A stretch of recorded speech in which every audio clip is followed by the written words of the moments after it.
Hello everyone, कैसे हैं आप लोग। आज की इस वीडियो में मैं डिस्कस करने जा रहा हूँ स्टील कास्ट लिमिटेड कंपनी के क्वार्टरली रिजल्ट के बारे में। कंपनी ने अपने सितंबर क्वार्टर का फाइनेंशियल रिजल्ट डिक्लेयर कर दिया है, जो कि काफ़ी ज़्यादा निराशाजनक देखने को मिला हुआ है। अब आपके सामने है कंपनी का क्वार्टरली रिजल्ट। क्वार्टरली रिजल्ट में हम सबसे पहले डिस्कस कर लेते हैं कंपनी को इस क्वार्टर में कितने करोड़ का नेट प्रॉफिट देखने को मिला हुआ है, यानी कि मुनाफा कितने करोड़ का हुआ है। तो इस क्वार्टर में कंपनी को 13 करोड़ का मुनाफा हुआ है। अगर हम इस क्वार्टर को कंपेयर कर लेते हैं जून 2024 के साथ, तो जून में जो है 13 करोड़ का मुनाफा हुआ था। प्रीवियस ईयर में कंपेयर करते हैं सितंबर के साथ, तो 19 करोड़ का यहाँ पर नेट प्रॉफिट देखने को मिला हुआ। इसका मतलब है कि अगर आप नेट प्रॉफिट को ईयरली वाइज देखेंगे तो एक अच्छी खासी यहाँ पर गिरावट देखने को मिल रही है। अगर आप नेट प्रॉफिट को जून के साथ कंपेयर करते हैं, तो यहाँ पर जो नेट प्रॉफिट है जून का और सितंबर 2024 का सेम निकल कर आया है। अब हम डिस्कस कर लेते हैं कंपनी की सेल्स के बारे में।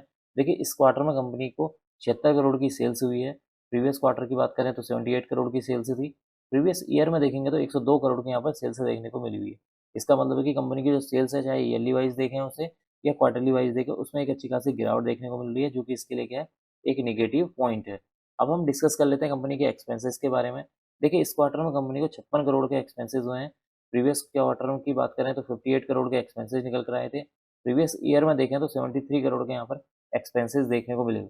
इसका मतलब कि कंपनी की जो सेल्स है उसमें गिरावट देखने को मिली है, तो यहाँ पर कंपनी के जो एक्सपेंसेस हैं वो भी गिरते हुए नजर आ रहे हैं। अब हम डिस्कस कर लेते हैं ऑपरेटिंग प्रॉफिट के बारे में। देखिए, ऑपरेटिंग प्रॉफिट को कैसे कैलकुलेट करते हैं, उसके लिए मैं यहाँ पर कैलकुलेशन बता देता हूँ आपको। कंपनी की जो सेल्स होती है उसको माइनस कर देते हैं एक्सपेंसेस के साथ, तब निकल कर आ जाता है ऑपरेटिंग प्रॉफिट।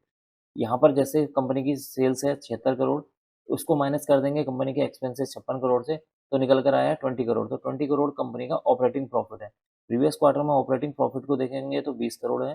प्रीवियस ईयर में देखेंगे तो 29 करोड़ का यहाँ पर ऑपरेटिंग प्रॉफिट देखने को मिला हुआ है। इसका मतलब है कि कंपनी की जो सेल्स है उसमें गिरावट होने की वजह से कंपनी का जो ऑपरेटिंग प्रॉफिट है उसमें भी एक अच्छी खासी गिरावट देखने को मिल रही है। अब हम डिस्कस कर लेते हैं ओपीएम परसेंटेज, यानी कि ऑपरेटिंग प्रॉफिट मार्जिन परसेंटेज के बारे में। देखिए, ऑपरेटिंग प्रॉफिट मार्जिन परसेंटेज को कैसे कैलकुलेट करते हैं, उसकी कैलकुलेशन मैं आपको बता देता हूँ। यहाँ पर कंपनी की जो सेल्स ऑपरेटिंग प्रॉफिट निकला हुआ है, उसको जब हम डिवाइड कर देते हैं कंपनी की सेल्स के साथ, मल्टीप्लाई कर देते हैं 100 से, तब यहाँ पर ओपीएम परसेंटेज निकल कर आता है। तो इस क्वार्टर में जो ओपीएम परसेंटेज है 26% है। प्रीवियस क्वार्टर की बात करेंगे तो 26% था। प्रीवियस ईयर में देखेंगे तो 28% यहाँ पर ओपीएम परसेंटेज निकल कर आया था। इसका मतलब है कि आप ओपीएम परसेंटेज को अगर ईयरली वाइज देखेंगे तो यहाँ पर आपको 2% की गिरावट देखने को मिल रही है, जो कि इसके लिए क्या है, एक नेगेटिव पॉइंट है। अब हम डिस्कस कर लेते हैं ईपीएस के बारे में। देखिए, ईपीएस की फुल फॉर्म होती है अर्निंग पर शेयर। एक शेयर में होने वाली जो अर्निंग है उसी को जो है ईपीएस बोलते हैं। इस क्वार्टर में अगर आप देखेंगे तो 6 रुपये 57 पैसे की यहाँ पर ईपीएस निकल कर आया है।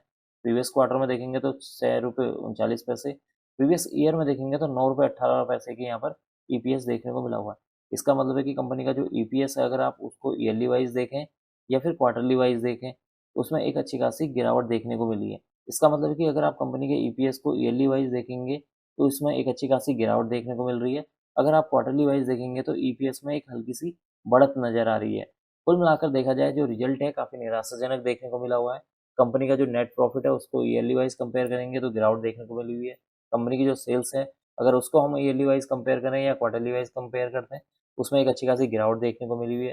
कंपनी का जो ऑपरेटिंग प्रॉफिट मार्जिन परसेंटेज है, उसमें जो है ईयरली वाइज देखेंगे तो 2% की गिरावट देखने को मिल रही है। तो कुल मिलाकर रिजल्ट जो है निराशाजनक रहा है। अब मैं इस वीडियो को यहीं पर एंड करूंगा। उम्मीद करता हूँ कि आपको यह वीडियो पसंद आई होगी। अगर आपको यह वीडियो पसंद आई तो please like share and subscribe करना ना भूलें। Thank you.